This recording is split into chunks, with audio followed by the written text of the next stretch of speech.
नमस्कार, आदाब, सत श्री अकाल, राम राम, जय हिंद। मेरा नाम है J for Jagmohan, P for Pathak यानी जगमोहन पाठक। आप सभी लोगों का यूनिमॉन्क्स पर हार्दिक स्वागत, अभिनंदन एवं वेलकम है। दोस्तों, आज मैं आपके सामने भाई जीटी के अंदर है ना, जीटी में जो हिस्ट्री पूछे जानी है, मैंने आपको बार बार बताता रहता हूं कि जर्नल टेस्ट के पेपर में, सीयूईटी 2024 के जर्नल टेस्ट के पेपर में, जहां से हिस्ट्री के बेटा 8 से 10 क्वेश्चन आपके सामने बनने वाले हैं, उन्हीं 8 से 10 क्वेश्चंस के लिए मैं आपके सामने 10-10 से 12-12 मिनट की क्लासेस लेकर आया हूं, ताकि आप लोग समझने पर ज्यादा से ज्यादा ध्यान दे सकें और हम लोग चुटकियों में भाई खेला कर सकें। खेला का मतलब जो हिस्ट्री के क्वेश्चंस जीटी के पेपर में आने वाले हैं, एक भी क्वेश्चन आपसे छूटने नहीं दूंगा, ये मेरा वादा है बेटा। आप लोगों का काम सिर्फ इतना है कि क्लास को ज्यादा से ज्यादा शेयर करो, ताकि हर एक बच्चे तक हम पहुंच पाए और उसको उसकी सफलता में कुछ भाई साथ हम लोग उसका दे पाए। बात समझ में आ गई? चलिएगा स्टार्ट करते हैं, आरंभ करते हैं। बात करते हैं बेटा सिंधु घाटी सभ्यता के बारे में। किसके बारे में? तो सिंधु घाटी सभ्यता के बारे में ऐसा कहा जाता है कि भारतीय उपमहाद्वीप है ना, इंडियन सब कॉन्टिनेंट की सबसे ओल्डेस्ट अगर सिविलाइजेशन कंसीडर्ड की जाए तो भाई कौन आती है? जिसका नाम है सिंधु घाटी सभ्यता। इतनी बात समझ में आ गई।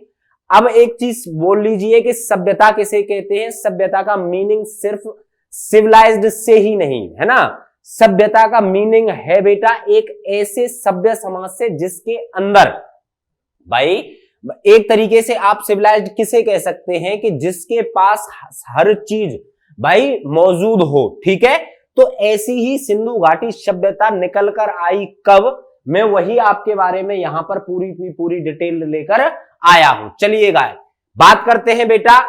अगर सिंधु घाटी सभ्यता की बात की जाए तो that is considered as a urban civilisation. ये हमेशा याद रखिएगा। तो ये नगरीय सभ्यता के रूप में जानी जाती है। भारतीय उपमहाद्वीप की प्राचीन यानी एंसेंट सभ्यता इसी को माना जाता है। ठीक है भाई, इसी को माना जाता है। बात कब से लेकर कब तक की है तो देखते हैं किस तरीके से ये हजारों वर्ष बेटा जमीन के अंदर दबी रही, किसी को कुछ पता ही नहीं चला था।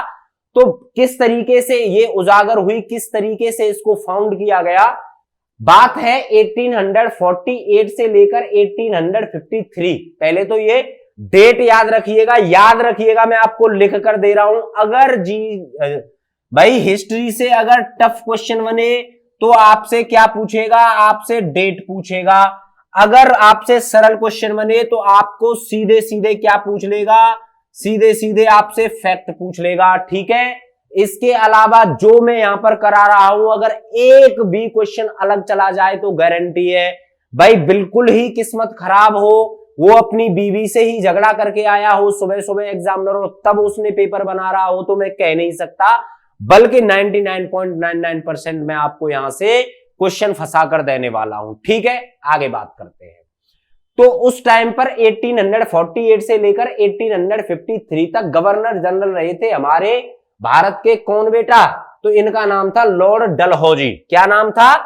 लॉर्ड डलहौजी। इन्हीं के टाइम पर 16 अप्रैल, इन्हीं के टाइम पर 16 अप्रैल 1853 में द फर्स्ट पैसेंजर ट्रेन चलाई गई थी। कहां से लेकर कहां तक? तो बॉम्बे टू थाने। कितने किलोमीटर? Only 34 kilometre. ठीक है, एक ट्रेन चलाई गई थी। तो इस ट्रेन को जब इसकी पटरियां बिछा रहे थे तो बेटा जैसे खुदाई वगैरह होती है ना, तो पूरे के पूरे ईंटें आ गई भाई, जो ईंट होती हैं है ना, ये आ गई।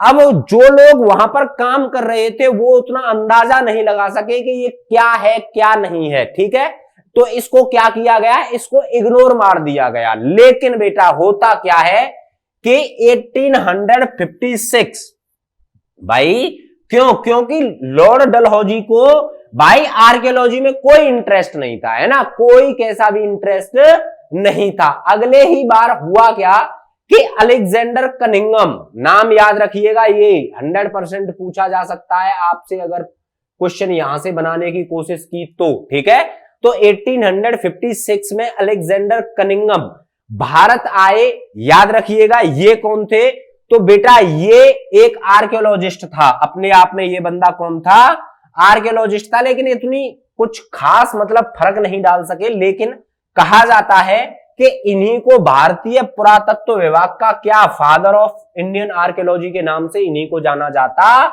है। ठीक है भाई, बात करते हैं आगे। 1899 से लेकर 05 तक, कब से लेकर कब तक, तो याद रखिएगा 1899 से लेकर 1905, ये 1905 में एक और काम हुआ था बेटा, है ना, डिवीजन ऑफ बंगाल, है ना, बंगाल का विभाजन, तो याद रखिएगा, लो मैं लिख देता हूं कहीं आपको, बंगाल का विभाजन, है ना, आपसे डायरेक्टली क्वेश्चन पूछा जा सकता है, वैसे इसको मैं पढ़ाऊंगा अच्छे से, है ना।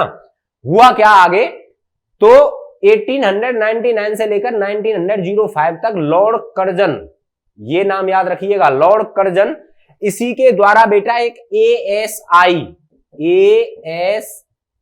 है ना, इसकी स्थापना की गई, आर्कियोलॉजिकल सर्वे ऑफ इंडिया इसको बोला जाता है, ASI को, इसकी स्थापना की गई, या इसी के द्वारा पुरातत्व विभाग की स्थापना की गई। इसी का चेयरमैन, भाई इस ASI का चेयरमैन बेटा नियुक्त किया गया था, किसको, जॉन मार्शल को, किसको, जॉन मार्शल को। जॉन मार्शल के द्वारा दो टीमें गठित की गई, है ना, दो टीमें एस्टेब्लिश्ड की गई बेटा। एक टीम में रखा गया था किसको भाई, रखाल दास बनर्जी को, एक टीम में रखा गया था राखाल दास बनर्जी को, और एक टीम में रखा गया था किसको बेटा, भाई दयाराम साहनी जी को। ठीक है, तो दयाराम साहनी के द्वारा खोज की गई 1921 में, किसकी, तो हड़प्पा नामक स्थान की, किसकी बेटा, हड़प्पा नामक स्थान की, किसके द्वारा खोज की गई, तो दयाराम साहनी के द्वारा खोज की गई।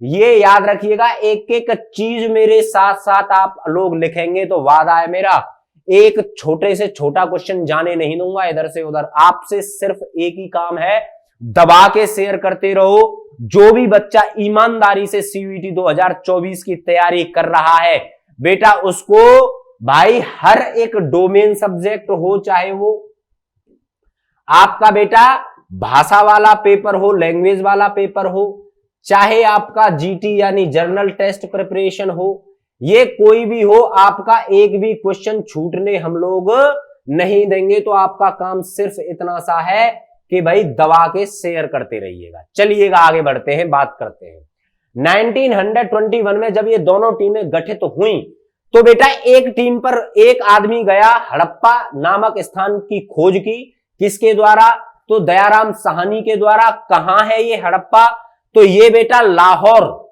जो आज की डेट में पाकिस्तान में लोकेशन है, ठीक है, या लोकेटेड है, एक शहर पड़ता है इनका लाहौर, है ना, बहुत ही प्यारा शहर है, बहुत ही सुंदर शहर है। कहा जाता है कि जिन्हों लाहौर नहीं देखा वो जिम्मा नहीं, यानी जिसने अगर लाहौर नहीं देखा है वो जमा नहीं है।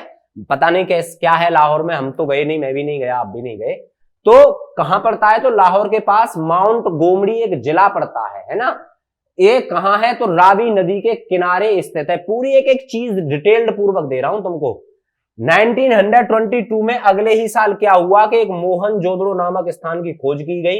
किसके द्वारा खोज की गई, तो याद रखिएगा राखाल दास बनर्जी के द्वारा। इन्हीं को बेटा RD बनर्जी के नाम से जाना जाता है, RD बनर्जी, ठीक है भाई, RD बनर्जी के द्वारा जाना जाता है। ये कहां है, तो बेटा ये कराची लरकाना जिला है, एक कराची में लरकाना जिला है, उस किसके पास में, तो सिंधु नदी के किनारे स्थित था। क्या बेटा, मोहनजोदारो। बात समझ में आ गई, एकदम क्लियर हुआ ना पॉइंट। चलिएगा आगे बात करते हैं, आगे क्या है। अब अगर बात की जाए तो सिंधु घाटी सभ्यता की प्रमुख मेन फीचर्स के बारे में बात कर लेते हैं, है ना। मेन अगर फीचर्स के बारे में बात की जाए तो क्या क्या इसकी प्रमुख विशेषताएं हुआ करती थी वो हम यहां पर देखेंगे, है ना। नंबर फर्स्ट कौन सी विशेषता थी बेटा, तो नंबर फर्स्ट थी इनकी नगरीय सभ्यता, है ना। कौन सी, तो नगरीय सभ्यता। सेकंड की बात की जाए तो बेटा ड्रेनेज सिस्टम इसको कहा जाता है, यानी जल निकासी प्रणाली।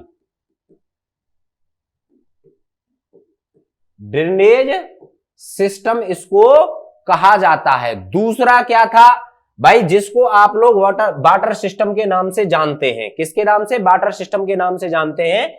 इसका मतलब था कि वस्तु विनिमय प्रणाली उपस्थित थी। वस्तु विनिमय का मतलब क्या होता है? यानी वस्तु के बदले वस्तु। ध्यान रखिएगा, अगर फीचर्स पूछ लिए जाएं तो इन तीन के अलावा शायद ही कोई चौथा फीचर्स पूछेगा, तो आप बोल देना कि टिन और कांस्य को मिलाकर इसको कांस्य युगीन सभ्यता के नाम से भी जाना जाता है। ये सारी चीजें थी, लेकिन ये तीन मेन फीचर्स इसके हुआ करते थे। अब बात करते हैं बेटा एक और प्लेस के बारे में जिसका नाम था क्या? जिसका नाम था चन्हूदारो। क्या नाम था? जिसका चन्हूदारो इंग्लिश में कहते हैं, चन्हूदारो हिंदी में कहते हैं। ठीक है, चन्हूदारो सिंधु घाटी सभ्यता का एकमात्र, याद रखिएगा, कौन सा? रूरल एरिया था। कैसा बेटा? तो रूरल एरिया था। कौन? भाई चन्हूदारो। इसकी खोज किसके द्वारा की गई? तो गोपाल मजूमदार के द्वारा। चलो मैं लिख देता हूं, गोपाल मजूमदार के द्वारा। याद रखिएगा ये पॉइंट। अच्छा, कब की गई? तो 1931 में की गई, है ना? कब की गई? तो 1931 में की गई। एक और प्लेस है, इसका नाम है बेटा लोथल। इसका क्या नाम है? इसका नाम है लोथल। अगर लोथल की मैं बात करूं तो लोथल की खोज बेटा रंगनाथ राव के द्वारा की गई थी। कब की गई थी? तो आफ्टर भाई इंडिया स्ट्रगल फ्रीडम के बाद 1955 से लेकर 56, शायद आई एम करेक्ट। हाँ ठीक है, ये यहां पर भाई की गई थी। याद रखिएगा इस बात को। ये अगर बात की जाए कहां पर पड़ता है, लोथल कहां पर पड़ता है? तो लोथल पड़ता है बेटा गुजरात में, अपने गुजरात में, है ना भाई, गुजरात में। ये क्या था? तो याद रखिएगा सिंधु घाटी सभ्यता का एकमात्र बंदरगाह यानी पोर्ट हुआ करता था जहां से भाई बिजनेस हुआ करते थे। ठीक है, एक सबसे बड़ा अगर अपवाद की बात की जाए तो कौन सा अपवाद मिला है? एक अपवाद मिला है, याद रखिएगा इस अपवाद को। तो ईरान की, ईरान कौन सा देश है जो आज है हमारे पास? इसको पहले किस नाम से जाना जाता था?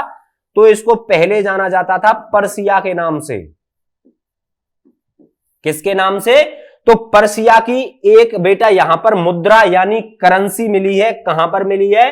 तो लोथल में पाई गई है। यह एक अपवाद है, बाकी कोई भी करेंसी यहां पर देखने को नहीं मिली। ठीक है भाई, बाकी कोई भी करेंसी यहां पर देखने को नहीं मिली है। तो आपका क्या काम है? आपका काम सिर्फ इतना है, क्लास को दबा के शेयर करिएगा। अगर बेटा आपको लग रहा है कि क्लास वाकई में बहुत अच्छी सर जी करा रहे हैं तो बेटा एक एक बच्चे तक क्लास पहुंच जानी चाहिए। कल मिलता हूं इसी टाइम पर, तब तक के लिए नमस्कार, जय हिंद।